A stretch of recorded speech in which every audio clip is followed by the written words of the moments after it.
Praise the lord.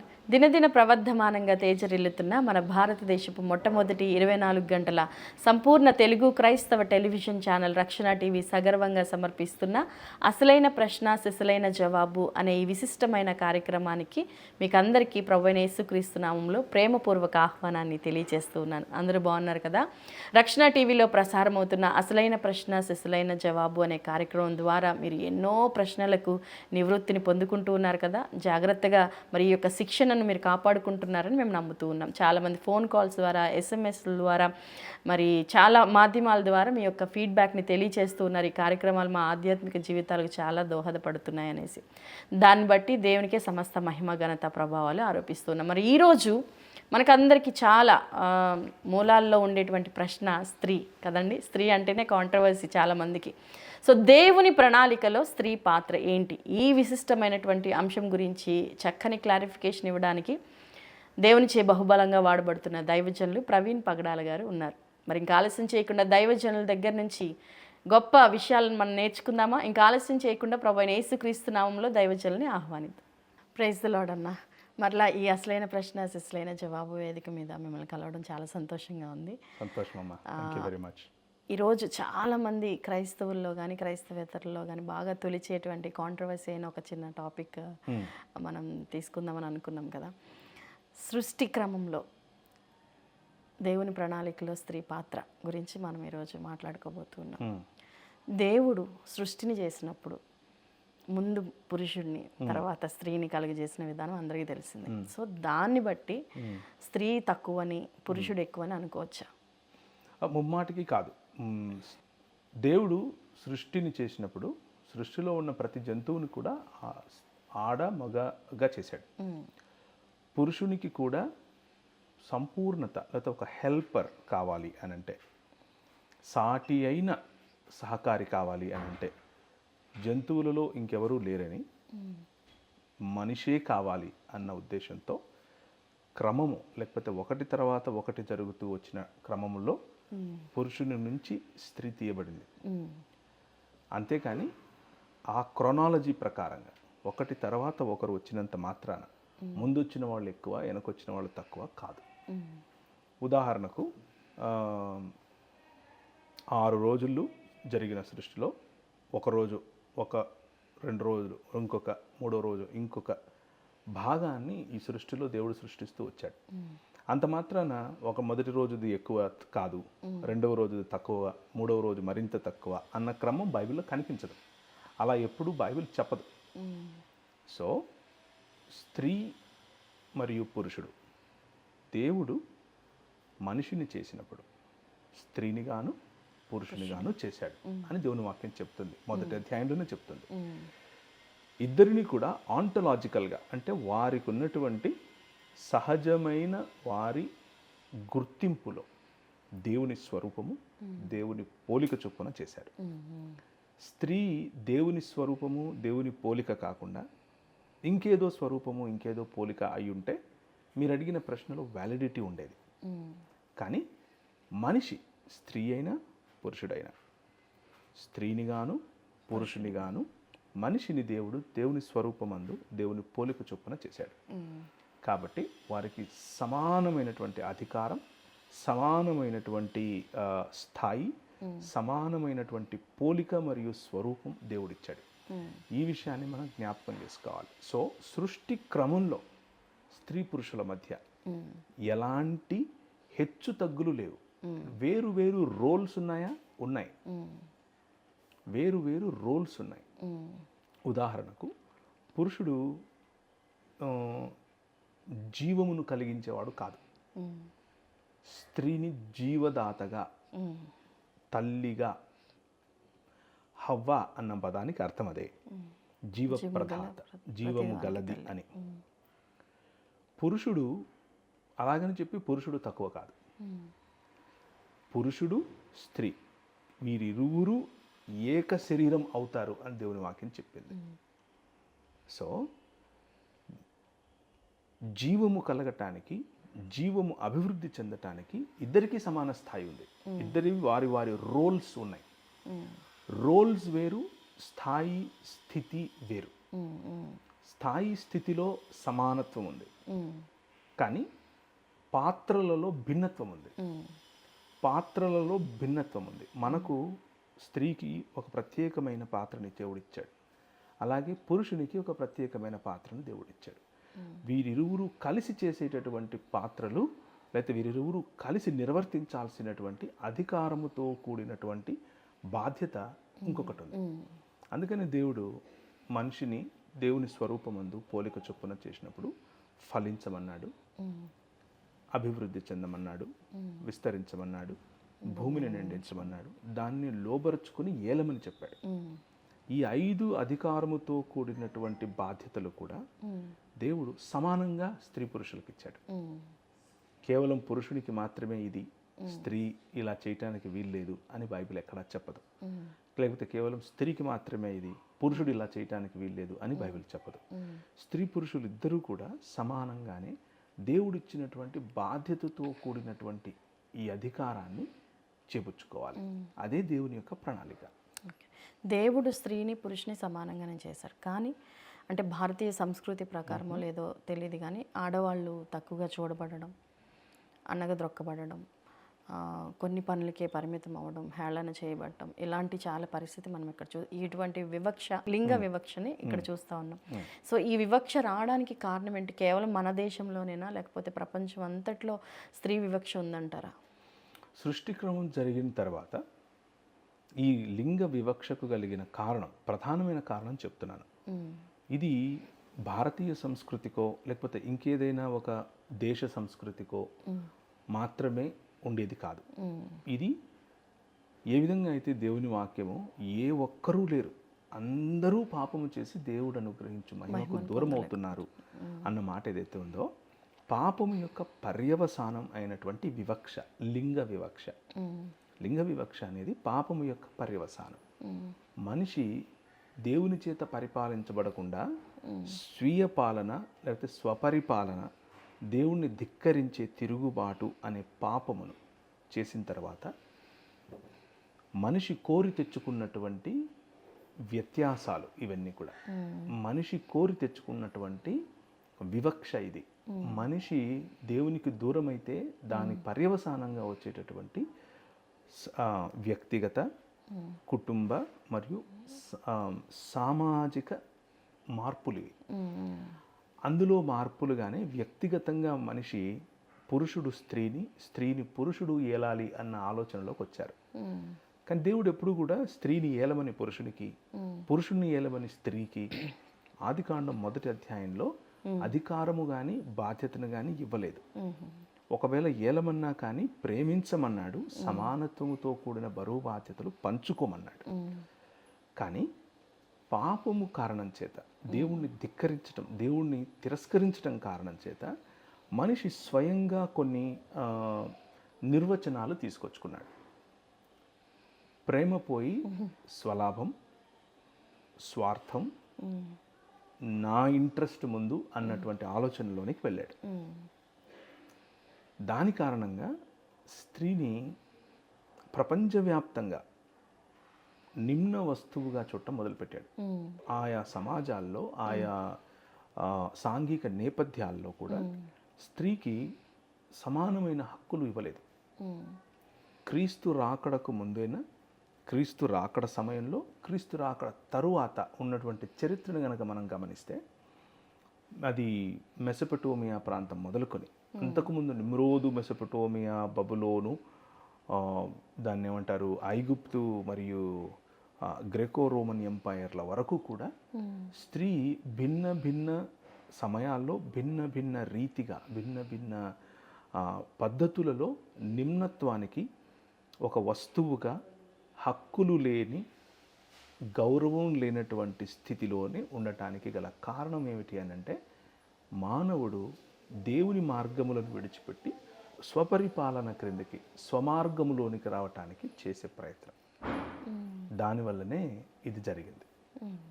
Okay. కానీ ఇప్పుడు బైబిల్లోనే స్త్రీ కొరకు పురుషుడు కాదు కానీ పురుషుడు కొరకు స్త్రీ సృష్టించబడింది అని ఉంది కదా, సో దాన్ని ఎట్లా అర్థం చేసుకోవాలి? అది ఒక సందర్భంలో పలికిన మాట. స్త్రీ కొరకు పురుషుడు కాదు కానీ పురుషుడి కొరకే స్త్రీ అని పౌలు చెప్పినటువంటి మాట ఒక సందర్భంలో చెప్పబడింది. దాన్ని మరింతగా లోతుగా అధ్యయనం చేసే ప్రయత్నం చేద్దాము. కానీ ఆ పర్టికులర్ సంఘంలో లేకపోతే సంఘాలలో మనము ఏం చూస్తున్నాం అనంటే అది ఒక మధ్యధరా ప్రాంతానికి చెందినటువంటి అప్పుడున్నటువంటి సంఘాలన్నీ కూడా మధ్యధరా ప్రాంతానికి చెందినవి. మధ్యధరా సముద్రం చుట్టూ ఉన్నటువంటి సంఘాలు. అది ఎఫెసు తీసుకోండి, కొరింథు తీసుకోండి, లేకపోతే పెర్గమ తీసుకోండి, స్మిర్న తీసుకోండి. ఇవన్నీ కూడా ఒకవైపు సిరియా, దాని చుట్టూ కూడా ఉన్నటువంటి ఒక సముద్రం, దాని చుట్టూ ఉన్నటువంటి ద్వీపాలు మరియు సంఘాలు ఇవి. అక్కడ ఉన్నటువంటి ఒక నేపథ్యం ఏంటంటే స్త్రీలు మేము గొప్ప అని, పురుషులు తక్కువ అని ఒక ఉద్యమాన్ని జరుపుతున్నారు అప్పటికే. ఎందుకు అలా జరుగుతోంది అని అంటే అక్కడ ఉన్నటువంటి సమాజ మందిరాలు యూదులకు సంబంధించినవైతే అన్యులకు సంబంధించినటువంటి మందిరాలు వేరే రకంగా ఉన్నాయి. అన్యులకు సంబంధించినటువంటి మందిరాలలో పూజారులు స్త్రీలు, దేవుని కోసం పెండ్లికి ఇవ్వబడిన వారు స్త్రీలు. వారి ద్వారా ఆశీర్వదింపబడితే వారి ద్వారా వారితో గనక వారి శరీరాలకు మీరు పురుషులుగా ఉన్న మీరు దాసోహం అవుతే మీకు లబ్ధి చేరుతుంది, మీరు ఫలింపబడతారు అన్నటువంటి ఒక సాంస్కృతిక నేపథ్యం అక్కడ ఉంది. సో ఈ మధ్యధరా ప్రాంతంలో ఉన్నటువంటి మందిరాలలో ఉండే స్త్రీలు, వాళ్ళు పూజారులు, వాళ్ళ ద్వారా ఆశీర్వదింపబడితే మిగిలిన రకాల లాభాలు వస్తాయి అన్నటువంటి ఒక రకమైన అహంభావంలో, లేదా ఒక రకమైనటువంటి సామాజిక హెచ్చుతగ్గుల్లో బ్రతుకుతున్నారు స్త్రీలకు. ముఖ్యంగా ఈ నేపథ్యం నుంచి ప్రభువుని నమ్ముకున్న తర్వాత కూడా ఇదే భావజాలాన్ని క్రీస్తు యొక్క సంఘంలోని కూడా తీసుకొచ్చే ప్రయత్నం చేసినప్పుడు వారిని నిలువరించేందుకు చెప్పినటువంటి మాట ఇది. దాన్ని అందరికీ ఆపాదించటం కోసం చెప్పిన మాట కాదు. అది సార్వత్రికంగా కాదు, సార్వత్రికంగా ఇప్పటికీ కూడా మనకు అప్లై అవుతుంది. ఎలా అప్లై అవుతుంది అని అంటే, అరే బాబు, ఓ స్త్రీ కొరకు మనం మూలాల్లోకి వెళ్తాం కాబట్టి, ఏ మూలం ఎక్కడ? జెనసిస్ చాప్టర్ 1 అంటే ఆదికాండం మొదటి అధ్యాయానికి వెళ్తాం కాబట్టి, పురుషుని కొరకు సాటి అయిన సహకారి అని స్త్రీని చేశాడు. ఇదే కదా పౌలు అక్కడ కూడా చెప్తున్నది. అంటే స్త్రీ కొరకు సాటి అయిన సహకారిగా పురుషుణ్ణి చేయలేదు, కానీ పురుషుని కొరకు సాటి అయిన సహకారిగా స్త్రీని చేశాడు అని చెప్తున్నాడు. సో ప్రధాన ఉద్దేశం సాటి అయిన సహకారి అన్నటువంటి మాట పరిశుద్ధాత్మ దేవునికి కూడా వాడబడింది. పరిశుద్ధాత్మ దేవునికి సాటి అయిన లేదా సహకారి అన్నటువంటి మాట రాయబడింది. పరిశుద్ధాత్ముడు యేసుక్రీస్తు ప్రభు కంటే తక్కువ వాడు అని చెప్పటం కోసం రాశారా? కాదు. పోనీ పరిశుద్ధాత్ముడు తండ్రి అయిన దేవుని కంటే తక్కువ వాడు అని చెప్పటం కోసం రాశారా? కాదు. అలాగే ఇది కూడా సాటి అయిన సహకారి అని అంటే ఈక్వల్గా ఉన్నటువంటి సహకారి అనే అర్థం. స్త్రీ కొరకు పురుషుడు కాదు, కానీ పురుషుడు కొరకు స్త్రీ అని చెప్పినటువంటి మాట ఈ సందర్భంలో, ఈ మధ్యధరా ప్రాంతంలో ఉన్నటువంటి సంఘాల నేపథ్యము, దాని సందర్భంలో చూస్తే చాలా స్పష్టంగా మనకేమర్థమవుతుంది అని అంటే, స్త్రీలు వాళ్ళు చేసేటటువంటి పెత్తనాన్ని నిలువరించడం కోసం చెప్పినటువంటి మాట అది అని చెప్తున్నారు. ఓకే. కానీ అంటే ఇప్పుడు ఇంకొక వర్స్ కూడా మనకి బైబిల్లో, అంటే పురుషుడేమో భార్యను ప్రేమించాలి, స్త్రీ ఏమో భర్తకి లోబడాలని ఉంది కదా. సో దాన్ని కూడా, అంటే ఈ సబ్మిసివ్ ఏదైతే ఉందో దాన్ని, అంటే నువ్వు లోబడి ఉండాలి, చెప్పినట్టు వినాలి, మా కాళ్ళ కింద ఉండాలి, ఇలాగా వైఖరి కూడా క్రిస్టియన్ కమ్యూనిటీలో కూడా చాలా ఫ్యామిలీస్లో, పాస్టర్స్ ఫ్యామిలీస్లో కూడా మనం చూస్తూ ఉన్నాం. సో దాన్ని ఎట్లా అర్థం చేసుకోవాలంటారు? ఇది మీరు ఎఫెసీ పత్రిక 5వ అధ్యాయం నుంచి చెప్తున్నారు. ఎఫెసీ పత్రిక 5వ అధ్యాయంలో స్త్రీ ఏ విధంగా పురుషుడికి లోబడాలి, పురుషుడు ఏ విధంగా స్త్రీని ప్రేమించాలి అన్నటువంటి ఒక తులనాత్మకమైన లేదా కంపారిటివ్గా పౌలు రాస్తున్నటువంటి మాటలు. దాన్ని కనుక మనం కొంచెం కొంచెం డీటెయిల్డ్గా అధ్యయనం చేస్తే చాలా స్పష్టంగా మనకు అర్థమయ్యే విషయం ఏమిటి అని అంటే, స్త్రీకి లోబడటం అంటే గౌరవించటం. గౌరవించేటటువంటి పాత్రను దేవుడిచ్చాడు. సహకారిగా ఉండటం అంటే గౌరవించటం. లోబడటం అనంటే మాట వినటం, అనుసరించటం, తీసుకున్న నిర్ణయాలకు కట్టుబడి ఉండటం వగైరా వగైరా వగైరా అర్థాలు వస్తాయి. కానీ పురుషుడికి లోబరచుకునే అధికారం ఇవ్వలేదు. మళ్ళీ చెప్తాను. స్త్రీకి లోబడే, లేకపోతే అనుసరించే, లేకపోతే పురుషుడు తీసుకున్న నిర్ణయాలకు కట్టుబడి పనిచేసే సాటి అయిన సహకారితనం అనేది బాధ్యతగాను అలాగే అధికారంగాను ఇచ్చాడు దేవుడు. కానీ పురుషుడికి లోబరచాల్సిందే నువ్వు అన్నటువంటి అధికారం ఇవ్వలేదు. అంటే స్త్రీ వాలంటరీగా స్వచ్ఛందంగా చేయాల్సినటువంటి పని అది. అంతేకాని పురుషుడు బైబిల్ ఇలా చెప్తోంది కాబట్టి నువ్వు కుక్కిన పేలులాగా పడుండాలి, బైబిల్ ఇలా చెప్తోంది కాబట్టి నువ్వు నేను చెప్పిన ప్రధానికి తానా తందానా అనాలి అన్నటువంటి అర్థాన్ని తీస్తున్నాడు. అలాంటి అర్థం అక్కడ లేదు. ఇంకా పైపెచ్చు ఆలోచిస్తే రెండిట్లోనూ ప్రేమే ఉంది. స్త్రీకి ప్రేమ పురుషుడు చూపించే ఇమోషనల్ ప్రేమ, తాకడం ద్వారా, మాటలు చెప్పటం ద్వారా, బహుమానాలు ఇవ్వటం ద్వారా, ఇది పురుషుడు స్త్రీకి చూపించేటటువంటి ప్రేమ యొక్క పద్ధతి. కానీ పురుషుడు ప్రేమను ఎప్పుడు ఫీల్ అవుతాడు అంటే గౌరవించినప్పుడు మాత్రమే. మళ్ళీ చెప్తాను, గౌరవించినప్పుడు మాత్రమే పురుషుడు ప్రేమను ఫీల్ అవుతాడు. పురుషునికి గౌరవం ఇవ్వకుండా మీరు ఎన్ని సపర్యలు చేయండి, ఎన్ని రకాలైనటువంటి భోజనాలు వండి పెట్టండి, ఎన్ని రకాలైనటువంటి మంచి మాటలు చెప్పండి, ఆయన ప్రేమను ఫీల్ అవ్వడు. పురుషుణ్ణి దేవుడు అలా చేశాడు. పురుషుని హృదయానికి మార్గము ఈ లోబడటం లేకపోతే గౌరవించటం అనేటటువంటి మార్గం మాత్రమే. అది మాత్రమే పురుషునికి ప్రేమను కమ్యూనికేట్ చేస్తుంది. సో పౌలు ఇక్కడ ఏం చెప్తున్నాడు అని అంటే, పురుషుడు ఈ స్త్రీని ప్రేమించాలి. ఎలా ప్రేమించాలి అని అంటే సంఘమును క్రీస్తు ప్రేమించినంతగా ప్రేమించాలి. ఆప్షన్ లేదు. సంఘమును క్రీస్తు ఎలా ప్రేమించాడు? సంఘము ప్రతిసారి ఒబీడియంట్గా ఉండదు. సంఘము ప్రతి మాటల్లోనూ అన్ని విషయాల్లోనూ క్రీస్తును అనుసరించదు, క్రీస్తును ఒబీడియంట్గా ఉండదు. మనం చూస్తూనే ఉన్నాం. మనకు కనిపించే సంఘం ఒకటే సంఘం ఉంది ఈ భూమి మీద, అది క్రీస్తు యొక్క శరీరం అని పిలుస్తున్నాం. అందులో వేరు వేరు శాఖలుగా ఉన్నటువంటి మనం కొన్ని శాఖలు కొన్ని విషయాల్లో క్రీస్తును బాగా అనుసరిస్తారు, విధేయత చూపిస్తారు, కొన్ని విషయాల్లో విధేయత చూపించరు. అయినా కానీ వారి కోసం క్రీస్తు తన ప్రాణము పెట్టేంతగా ప్రేమించాడు. పురుషులకు ఇచ్చినటువంటి బాధ్యత ఇది. ప్రాణం పెట్టేంతగా ప్రేమించడం నీ పని, నీకు దేవుడిచ్చినటువంటి ఆజ్ఞతో కూడినటువంటి అధికారం.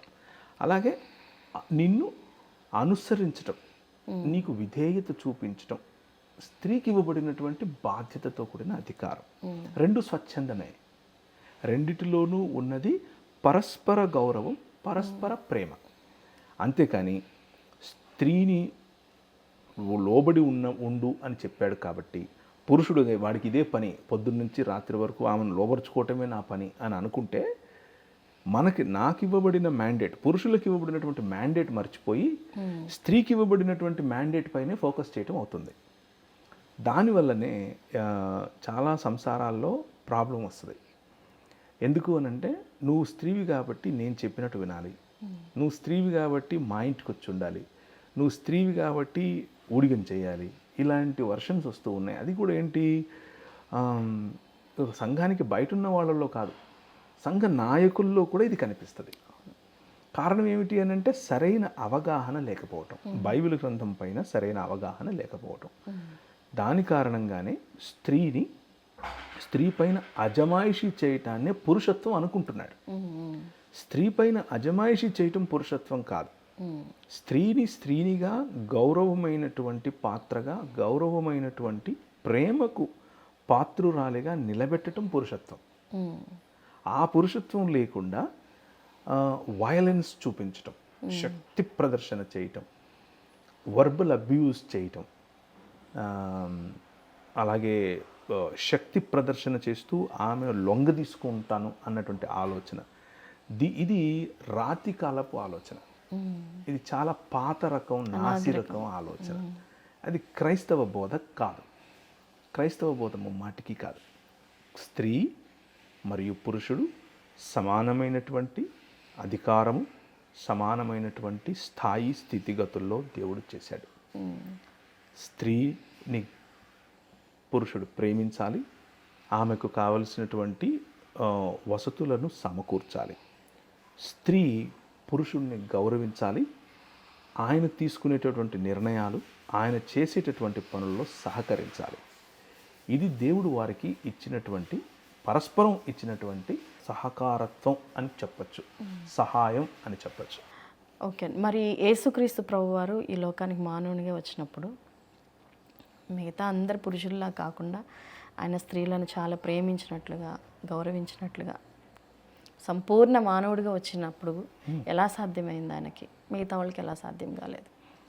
ఇంతకుముందు మనం మాట్లాడుకుంటే ఈ వివక్షకు కారణం పాపం అని చూసాం, దేవుణ్ణి తిరస్కరించడం అని చూసాం, దేవుని పరిపాలనకు లోబడకపోవటం అని చూసాం. దానికి ఆపోజిటే క్రీస్తు చేసింది. దేవునికి మాత్రమే లోబడాలి అన్నటువంటి నిర్ణయం, దాన్నే సంపూర్ణ మానవత్వం అంటాం. దేవునికి వేరై, దేవుని పరిపాలనకు వేరై మనిషి సంపూర్ణుడు కాదు. క్రీస్తు తన తండ్రి అయిన దేవుని చిత్తానికి సంపూర్ణమైనటువంటి విధేయతను చూపించాడు కాబట్టే ఆయన సంపూర్ణ మానవుడిగా హెచ్చింపబడ్డాడు. హెచ్చింపబడి దేవుని కురిపార్శ్వమును కూర్చోవటానికి కూడా ఆయనకు మనిషిగా 100% మనిషిగా అధికారం ఇవ్వబడింది. ఈ రోజుకు కూడా ఆయన సశరీరుడై దేవుని కుడిపార్శ్వమున కూర్చుని ఉన్నాడని మనకు దేవుని గ్రంథం చాలా స్పష్టంగా చెప్తుంది. ప్రకటన గ్రంథం చాలా స్పష్టంగా చెప్తుంది. ప్రకటన 1, ప్రకటన 5, ప్రకటన 3, ప్రకటన 21, 22 వగైరా వగైరాల్లో మనకు కనిపించేది ఇదే. సశరీరుడై లేచినటువంటి క్రీస్తు దేవుని కుడి పార్శ్వమున కూర్చోవటానికి విధేయుడైన కారణం చేత.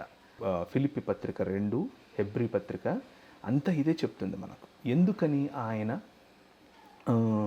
అంత ఉన్నతమైన స్థానానికి మనిషిగా ఎదగగలిగాడు అని అంటే, దేవత్వం ఉన్నా కానీ మనిషిగా ఆయన ఈ లోకానికి వచ్చి దేవుని యొక్క విధానాలను అర్థం చేసుకున్నట్లుగా, దేవుని యొక్క విధానాల్లో మాత్రమే నడవాలి అన్నటువంటి ఆయన తీసుకున్నటువంటి నిర్ణయము, ఆయన ఆ నిర్ణయాన్ని అమలుపరిచే క్రమంలో దేవుని యొక్క విధానాలను అమలుపరచడం. ఉదాహరణకు ఆయన స్త్రీల పట్ల ఆయన చూపించినటువంటి వైఖరి ఒకసారి గమనిస్తే, ఆయన ఏర్పరచుకున్నటువంటి శిష్యుల్లో అనేకులు స్త్రీలు. అది మగ్దలేనే మరియ తీసుకోండి, మార్త తీసుకోండి, ఇంకో మరియ తీసుకోండి, సలోమి తీసుకోండి, ఆయన ఏర్పరచుకున్నటువంటి శిష్యుల్లో అనేకులు స్త్రీలు. అలాగే క్రీస్తు స్త్రీలు ఒంటరితనంలో వెలివేయబడినటువంటి పరిస్థితిలో ఉన్నప్పుడు కూడా వారి దగ్గరికి వెళ్ళి వేచి ఉండి వారితో మాట్లాడి వారికి కావలసినటువంటి, అనగా మార్జినలైజ్డ్ అయిన వారికి, శోషణకు గురవుతున్న వారికి, అలాంటి బలహీనుల పట్ల నిలబడటమే నిజమైన పురుషత్వం అని చెప్పటం ఆయన చేసినటువంటి, అది సమరయ స్త్రీని దగ్గరికి వెళ్ళటమైనా, లేకపోతే పాపములో పట్టబడినటువంటి వ్యక్తిని క్షమించటమైనా, మగ్దలేని మరియ విషయంలో జరిగిందైనా, అలాగే దుష్టాత్మలు పట్టుకున్నటువంటి స్త్రీ నుంచి దుష్టాత్మలను తీసివేయడమైనా, ఏదైనా సరే ఇవన్నీ కూడా క్రీస్తు చేసినటువంటి పనుల్లో ఎవరినైతే సమాజం దూరం పెట్టిందో, ఎవరినైతే సమాజం తక్కువగా చూసిందో, ఎవరినైతే సమాజం మాకున్న విలువలో అంత విలువ మీకు లేదు అని చెప్పిందో, వారికి సమాన విలువను దేవుడై ఉండి, సృష్టిని నడిపించేవాడై ఉండి, మనిషిగా వచ్చినప్పుడు కూడా ఆ విలువలను ప్రజలకు చెప్పటమే క్రీస్తు చేసినటువంటి పని. ఇంకొక విషయం కూడా గమనించండి, ఇప్పుడు ఇచ్చినటువంటి ఉదాహరణలన్నీ మాత్రమే కాదు. స్త్రీని హవ్వ అని పిలిచినప్పుడు ఆమె జీవానికి లేకపోతే జీవము గలది లేకపోతే జీవమును ఇవ్వగలది మగల ప్రతివానికి తల్లి. తల్లి అన్నటువంటి మాట, హవ్వ అన్న పదానికి అర్థమే అది, జీవము గలది లేకపోతే జీవమును ఇవ్వగలది అనే అర్థం. సోర్స్ కాదు, రీసోర్స్. అంటే మూలం కాదు, కానీ దేవుణ్ణి మూలంగా తీసుకుంటే ఆయన ద్వారా ఏర్పరచబడినటువంటి ఒక మెకానిజం. ఆ మెకానిజం, స్త్రీకి ఇవ్వబడినటువంటి ఈ మెకానిజం తనకు ప్రతి నెలా జరిగేటటువంటి స్త్రీ ధర్మం ద్వారా మనకు తెలుస్తుంది. కానీ ప్రతి నెలా జరిగేటటువంటి స్త్రీ ధర్మం కొన్ని సంవత్సరాలుగా తన శరీరంలో జరుగుతూ వస్తున్నప్పుడు ఆమెను ఎవరు తాకేవారు కాదు, ముట్టేవారు కాదు, ఆమెను ఇంట్లోకి రానిచ్చేవాళ్ళు కాదు. కానీ ఆమె అనేకులు ఆయన మీద పడుతూ ఉన్నా కానీ ఆమె తాకగానే ఆయనలో నుంచి ప్రభావము వెడలిపోయింది అని గుర్తించగలిగినటువంటి సున్నితమైన మనస్సు ప్రభు అయిన యేసుక్రీస్తు కలిగి ఉండేవారు. ఈ సున్నితమైన మనస్సునే పురుషత్వం అని పిలుస్తారు. కండలు పెంచి అవతలి వారిని లొంగ తీసుకోవటం పురుషత్వం అన్నది లోకము చెప్పేటటువంటి నిర్వచనం. సున్నిత మనస్కులుగా, సాటి అయిన మేటి సహాయకులుగా స్త్రీలను గుర్తించగలిగేటటువంటి మనస్సు దేవుని మార్గం. అందుకనే క్రీస్తు తన మార్గాన్ని, దేవుని మార్గాన్ని, దేవుని రాజ్య సువార్తగా ప్రకటించాడు. ఓకే, ఇప్పుడు అంటే లాస్ట్ ఈ సెషన్కి లాస్ట్ క్వశ్చన్ అన్న, చాలామంది అంటే క్రైస్తవులు కానీ క్రైస్తవేతరులు కానీ ఇంకా కుటుంబాల్లో వివక్షకు గురవుతున్న వాళ్ళే ఉన్నారు. సో వాళ్ళు ఎప్పటికీ గౌరవాన్ని సంపాదించుకోలేరు, విలువను సంపాదించుకోలేకుండానే ఉన్నారనుకోండి. వాళ్ళకి భవిష్యత్తులో వాళ్ళకి నిరీక్షణ ఏంటి? అంటే పరలోకం ఏమన్నా మనకి గుడ్ న్యూస్ ఇస్తుందా? అయితే ఇక్కడ ఒక విషయాన్ని నేను క్లియర్ చేయాలి. పరలోకం అనంటే అది ఇంకెక్కడో లేదు. పరలోకం అనంటే దేవుడు చేసినటువంటి భూమి ఆకాశములు అనే సృష్టి. ఇందులో దేవుని రాజ్య స్థాపన, ఆ రాజ్యములో మనుషుల పట్ల దేవుని యొక్క సన్నిధి లేకపోతే ఆయన నివాసము, ఆయన కాపురం ఉండటం, దాన్నే దేవుని నివాస స్థలమునే, దేవుని మందిరమునే, దేవుని ప్రజలనే, దేవుని రాజ్యమునే పరలోక రాజ్యం అని దేవుడు పిలిచాడు, ప్రభువైన యేసుక్రీస్తు పిలిచారు. సో దేవుని రాజ్యములో లేకపోతే పరలోక రాజ్యములో వివక్ష ఉండదు. పరలోక రాజ్యములో హెచ్చు తగ్గులు ఉండవు. ఎవరైతే చంటి బిడ్డల వంటి వారవుతారో వారిది పరలోక రాజ్యం అని దేవుడు చెప్పాడు.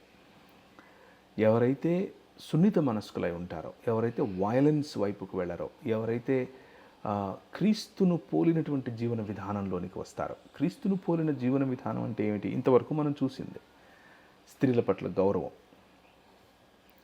పాపంలో పట్టబడిన వారిని కూడా క్షమించగలగటం, అమ్మ అని పిలవగలగటం. ఇప్పుడు ఎవరైతే ఉన్నావో ఆయన నీకు మొగుడో కాదో కూడా తెలియదు అన్నటువంటి పరిస్థితిలో ఉంటే కూడా ఆమె కోసం వేచి ఉండి ఆమెను తన వైపుకు ఆకర్షించగలిగినటువంటి మనస్తత్వం. ఇంట్లో తన తల్లి పట్ల, తన తండ్రి పట్ల, సమాజంలో ఉన్నటువంటి స్త్రీల పట్ల వారిని కలుపుకొని వారిని కూడా తన శిష్యులలో భాగంగా చేసుకోగలిగేటటువంటి ఇంక్లూజివిటీ, ఇలా కలుపుకోలుతనం, ఈ కలుపుగోలుతనం కలిగినటువంటి సమాజము అందరూ క్రీస్తును అనుసరిస్తే మాత్రమే ఏర్పడుతుంది. అయితే మీరు అడిగిన ప్రశ్నలో నిరీక్షణను అడిగారు, కానీ నిరీక్షణను అడుగుతూనే ఇంకెప్పటికీ ఇప్పుడున్నటువంటి సమాజంలో వీళ్ళకి ఎప్పుడు ఇక ఇలాగే ఉంటుందేమో అన్నట్లుగా మీరు చెప్తున్నారు. అలా ఏం కాదు. మీరు చూడండి, ఎక్కడెక్కడ సువార్త విస్తరిస్తూ వచ్చిందో అక్కడక్కడ సమాజంలో మార్పులు కనిపించాయి. అక్కడక్కడ సమాజాల్లో, కుటుంబాల్లో, వ్యక్తిగతంగా ప్రజలలో కూడా మార్పులు కనిపిస్తూ వస్తున్నాయి. 2000 సంవత్సరాల క్రితం ఉన్నటువంటి సిచ్యువేషన్ ఈరోజు లేదు. ఈరోజు స్త్రీలు చదువుకుంటున్నారు, స్త్రీలు ఉన్నతమైనటువంటి పొజిషన్స్లో ఉంటున్నారు, స్త్రీలు నాయకులుగా ఉంటున్నారు, స్త్రీలు సంఘాల్లో ఉంటున్నారు, సంఘాలను నడిపిస్తున్నారు, స్త్రీలు బోధకులుగా ఉంటున్నారు, స్త్రీలు ప్రవచనాలు చెప్తున్నారు. ఇదంతా కూడా స్త్రీలకు దేవుని వాక్యం ఇచ్చేటటువంటి లిబరేషన్, దేవుని వాక్యం ఇచ్చేటటువంటి ఫ్రీడమ్, స్వతంత్రం, లేకపోతే కట్లను విప్పివేయటం. సో ఈ కట్లను విప్పేసేటటువంటి ఉద్యమము ప్రభు అయిన యేసుక్రీస్తు చేస్తున్నాడు. కట్లను విప్పేటటువంటి ఈ ఉద్యమం జరిగే ఈ క్రమంలో ఒకవేళ చూస్తున్నటువంటి ఆడియన్సెస్లో ఎవరైనా ఇక ఇంతేనా అన్నటువంటి నిరాశ నిస్పృహలో ఉంటే అలా ఉండటానికి ఏం అవసరం లేదు, వీల్లేదు. దేవుడు మీకు ఇచ్చినటువంటి స్థానాన్ని, దేవుడు మీకు ఇచ్చినటువంటి పొజిషన్ని గుర్తించి దేవుడు మీకు ఇచ్చిన తలాంతుల్లో రాణించాలి. రాణించి ముందుకొస్తే మీ మీ పనులు మాట్లాడతాయి. దేవుడు మిమ్మల్ని ఉపయోగించుకునే విధానం మాట్లాడుతుంది. దాని ద్వారా గర్వానికి లోనవ్వకుండా, దాని ద్వారా సమానత్వాన్ని కోరుకునేటటువంటి సమాజం వైపుకు వెళ్తే, ఇప్పుడు ఈ రోజుల్లో కూడా సమాజంలో మన కుటుంబాల్లో ఆ ఈక్వాలిటీ మనం చూస్తాం. ఈక్వాలిటీ, ఒకరినొకరు గౌరవించుకునేటటువంటి ఈక్వాలిటీ, ఒకరినొకరు గుర్తించుకునేటటువంటి ఈక్వాలిటీ మనం చూస్తాం. అది తప్పకుండా సాధ్యమే. అంటే మీరు చెప్తున్నప్పుడు అనిపిస్తుంది ఏంటంటే, పురుషుల వరకు కాకుండా అసలు ఒక్కొక్కసారి స్త్రీలలోనే న్యూన్యతా స్వభావం అని, లేకపోతే మేము ఎందులో తక్కువ అనే అటు బాగా ఎక్స్ట్రీమ్కి వెళ్ళిపోవడం కానీ, ఇలాంటి రెండు వైఖరులు కూడా ఉండడం అనేది చూస్తూ ఉన్నాం. అవును. స్త్రీలు అంటే ఈ వివక్షకు లోనైనటువంటి స్త్రీలలో రెండు రకాలైనటువంటి స్పందన మనం చూసాం హిస్టారికల్గా, అంటే చరిత్రలో. ఒకటి, ఇంక ఇంతే నా కర్మ, నేను ఇలాగే ఉంటాను, ఇది ఇలాగే ఉండాలి అని సర్దుకుపోయిన వాళ్ళు. రెండు, అలా కాదు, దీన్ని నేను మారవాలి అంటే నేను తలవ్వాలి, నేను పైన కూర్చోవాలి అన్నటువంటి రెబెలియన్ అన్నటువంటి ఇంకొక. ఈ రెండూ కూడా దేవుని మార్గములు కాదు.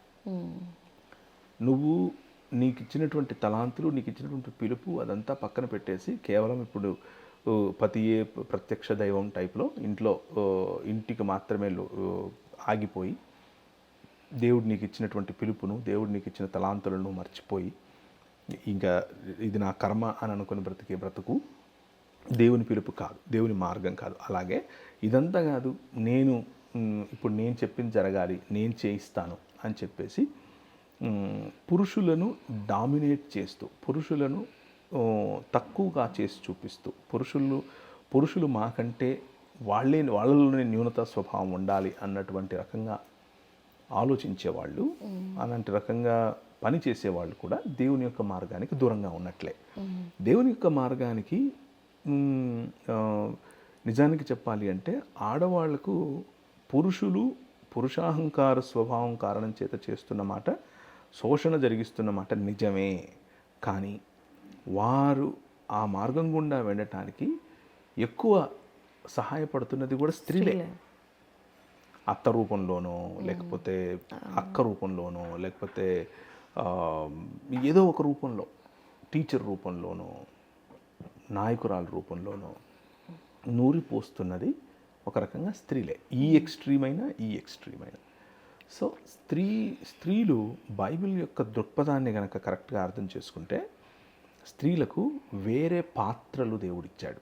సమాజంలో అయినా, కుటుంబంలో అయినా పురుషుని కంటే భిన్నమైన పాత్రలు ఇచ్చాడు. కానీ సమానత్వం కూడా ఇచ్చాడు, సమానమైనటువంటి అధికారం ఇచ్చాడు, సమానమైనటువంటి తెలివినిచ్చాడు, సమానమైనటువంటి దేవుని యొక్క స్వరూపము మరియు పోలికనిచ్చాడు. ఈ రెండిటిని అర్థం చేసుకుని బ్యాలెన్స్ చేసేవాళ్ళు నాయకులు అవుతారు, దేవునికి ఇష్టమైన మార్గంలో ఉన్నవాళ్ళు అవుతారు. వండర్ఫుల్, చాలా శ్రేష్టమైన విషయాలు తెలియజేశారు. సో ఆ దిశగా ప్రేక్షకులు ముందుకు కొనసాగినట్లు ప్రార్థన చేస్తే ప్రార్థన. కృప కలిగిన తండ్రి, మీకు స్తోత్రం నాయన. పిల్లలను అలాగే కుటుంబాన్ని కట్టుకోగలిగినటువంటి శక్తి కలిగిన పరిచర్యను స్త్రీలకిచ్చి, అంతటితో ఆగక సమాజమును, దేశమును సైతం నడిపించగలిగినటువంటి నాయకత్వమును స్త్రీలకిచ్చి నడిపించినందుకు మీకు వందనాలు. అలాగే నీ గ్రంథంలో ప్రభా, స్త్రీలకు కానీ పురుషులకు కానీ ఆధిక్యత ఏ ఒక్కరికి లేదని, సమానమైనటువంటి పిలుపులోను, సమానమైనటువంటి స్థాయి స్థితిగతుల్లోనూ, అలాగే సమానమైనటువంటి పోలిక స్వరూపంలోనూ మనుషులను మీరు చేశారని, ముఖ్యంగా స్త్రీనిగాను పురుషునిగాను చేశారని మేము అర్థం చేసుకుని, మాకిచ్చినటువంటి పిలుపులో మేము కొనసాగటానికి, ధైర్యంగా కొనసాగటానికి సహాయం చేయమని చిన్ని ప్రార్థన యేసునామమున ప్రార్థిస్తున్నాం తండ్రి. ఆమేన్. థ్యాంక్ యూ అన్న, మీ విలువైన సమయాన్ని కేటాయించి చాలా శ్రేష్టమైన విషయాలు తెలియజేసినందుకు మీకు ప్రత్యేకమైన వందనాలు. Thank you. వీక్షించారు కదండి ఆశీర్వాదకరమైన ఈనాటి అసలైన ప్రశ్న సిసలైన జవాబు కార్యక్రమాన్ని. దైవ ప్రణాళికలో స్త్రీ పాత్రను గురించినటువంటి సమగ్రమైన వివరాలు దైవజనులు ప్రవీణ్ పగడాల గారు తెలియచేశారు కదా. మరి వారు తెలియచేసినటువంటి విషయాల ద్వారా మీరు ఎన్నో విషయాలు నేర్చుకున్నారని నేను నమ్ముతున్నాను. ఇంకా ఈ అంశం గురించి మీరు ప్రశ్నలు ఏమన్నా కలిగి ఉన్నట్లయితే టీవీ స్క్రీన్ మీద కనిపించే మా నెంబర్స్కి కాల్ చేయండి. తప్పకుండా మరి ఒక కార్యక్రమంలో ఆ ప్రశ్నలకు నివృత్తి కలుగ చేయడానికి ప్రయత్నం చేస్తాం. మరలా తిరిగి మరొక అసలైన ప్రశ్న సిసలైన జవాబు కార్యక్రమంలో కలుసుకునేంత వరకు చూస్తూనే ఉండండి మీ యొక్క ఆధ్యాత్మిక శిక్షణ కోసం రక్షణ టీవీ. Praise the lord.